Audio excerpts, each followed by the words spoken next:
दोस्तों, मेरा नाम है विजयराज चौहान और मैं आपसे रूबरू हूँ भारत-पाकिस्तान की सीमा पर बसे एक छोटे से खूबसूरत शहर गंगानगर, राजस्थान से।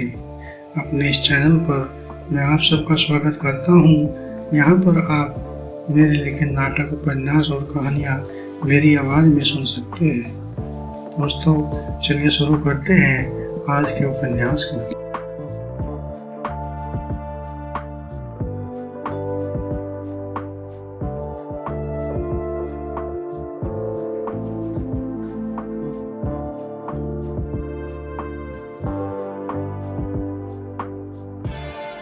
अन्याय और लाचारी की कड़वी घूंट को पीकर मोहन अगले दिन दोपहर तक घर पहुंचा।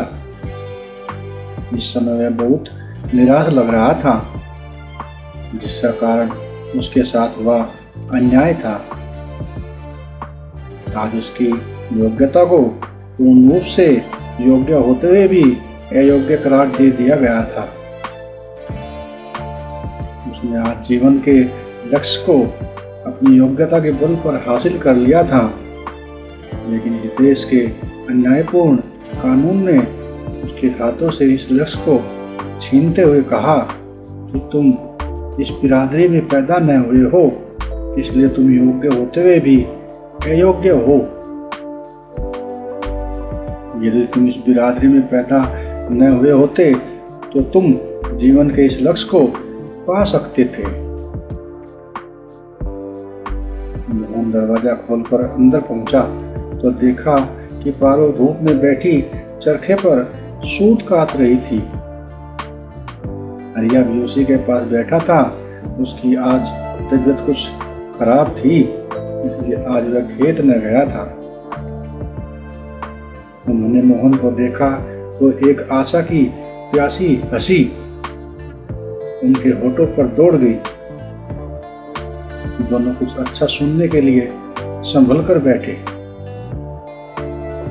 मोहन समझदार था, सोचा इन लोगों को सच्चाई बताएंगे तो अनायास ही परेशान होंगे।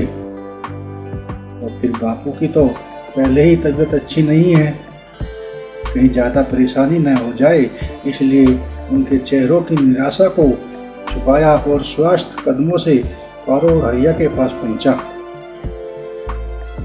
मोहन के पास बैठते ही पारो ने उत्सुकता से पूछा, मुन्ना कुछ काम बना या नहीं?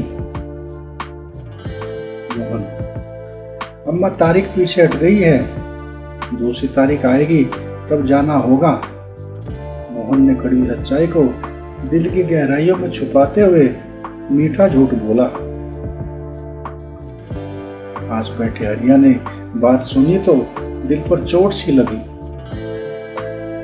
लेकिन चोट के साथ कुछ आशा की किरण भी दिखाई दी, भले ही उसका भविष्य अभी कुछ दूर हो।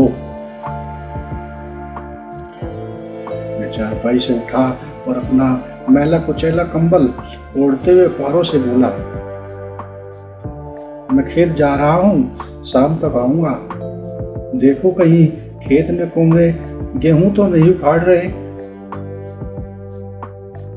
हरिया ने इतना कहा और खेत की तरफ चला जाता है। इधर पारो ने मोहन के मुंह से यह बात सुनी तो कुछ निराश सी हुई। उसने एक निराशा की लंबी सांस छोड़ी और उठकर मोहन के लिए दूध लेने चली गई। मोहन अकेला बैठा रह गया।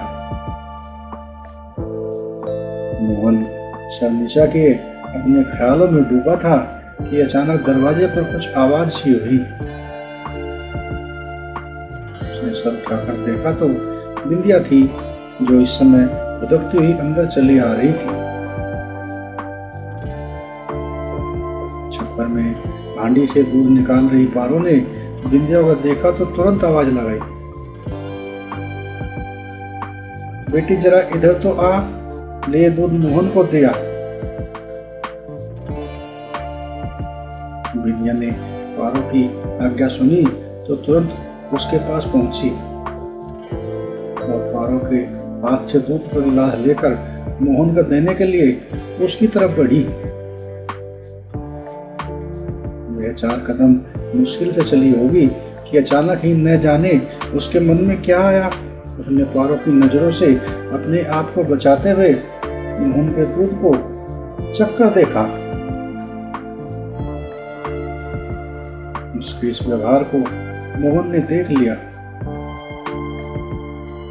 वह दूध के गिलास को लेकर कांपतर आंखों से मोहन को देखती हुई मन मन मुस्कुराती मोहन के पास पहुंची।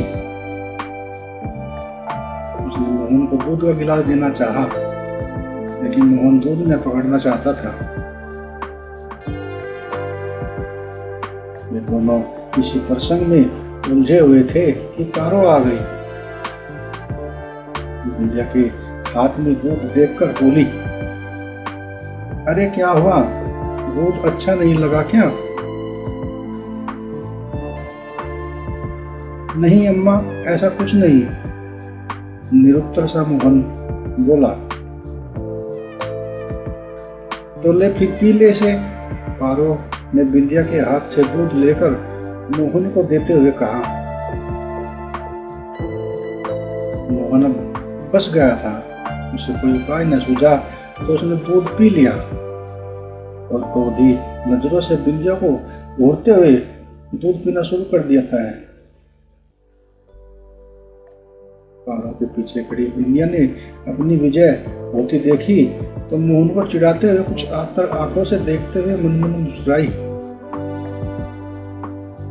मोहन अभी भी उसे घूरे जा रहा था।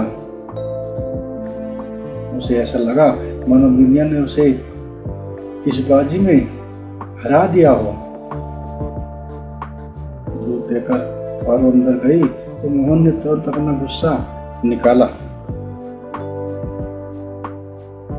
उसने पास खड़ी बिंदिया की कलाई को पकड़ा और उसे अपने पुरुष बल को दिखाया। बिंदिया की नजर कलाई पर दबाव पड़ा तो वह जोर से चिल्लाई और उन्हें बिंदिया के चिल्लाने की आवाज सुनी तो अंदर से बोली, अरे क्या हुआ? मोहन ने पारो की आवाज सुनी तो तुरंत हाथ छोड़ दिया। वह अपनी हार का पूरा जहर बिंदिया के हाथ पर न निकाल पाया था। वह क्रोध से उठा और बाहर चला गया। उसे इस समय बिंदिया पर क्रोध तो आ रहा था, लेकिन उसके मन में बिंदिया के प्रति कोई द्वेष न था। मोहन उठकर बाहर चला गया, लेकिन बिंदिया वहीं बैठी रह गई। उसे अपनी विजय पर खुशी हो रही थी, लेकिन मोहन के जाने से उसकी विजय का रंग अब फीका पड़ने लगा था। वह भी उठकर अपने घर की तरफ चली जाती है।